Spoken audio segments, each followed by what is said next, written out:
Kembali lagi di channel kami akan menginformasikan artis viral belakangan ini. Jangan lupa luangkan waktu untuk like, comment, subscribe, dan aktifkan tanda loncengnya.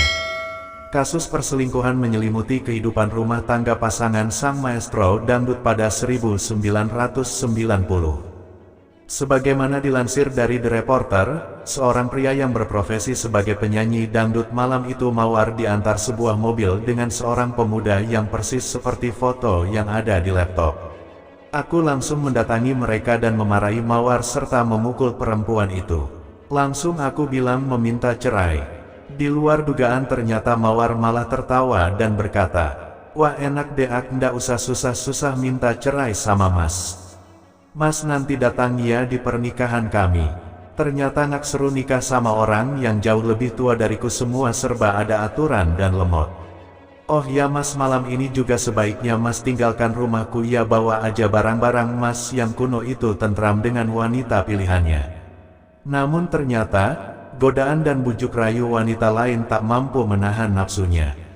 Bahkan, ia yang berstatus sebagai penyanyi dangdut sampai selingkuh dan menceraikan Neneng. Tapi, ketika belasan tahun menikah dengan selingkuhannya, nasibnya berubah drastis 180 derajat hingga ia menyesal seumur hidup telah selingkuh. Aku mengenalnya saat dalam satu film. Dia sangat aktif, smart, serba bisa, dan soleha.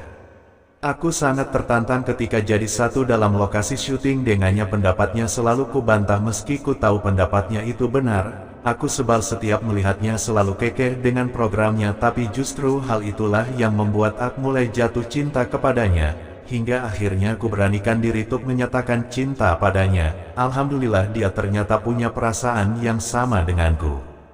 Tidak berapa lama aku mengajak keluargaku ke orang tuanya untuk melamarnya. Dari awal sebelum menerimaku ia memang sudah memberi warning kalau memang serius mencintainya, tujuannya hanya satu, yaitu menikah. Aku setuju, tanpa ada pacaran, hanya sebuah ta'aruf. Dan setelah melalui proses istikharah kami berdua yakin dan langsung menyelenggarakan pernikahan secara sederhana. Setelah menikah kami memutuskan untuk kontrak, karena dia memang sangat mandiri. Kehidupan kami setelah menikah sangat bahagia. Dia seorang istri yang menurut sama suami dia juga solihah. Tidak berapa lama aku mengajak keluargaku ke orang tuanya untuk melamarnya.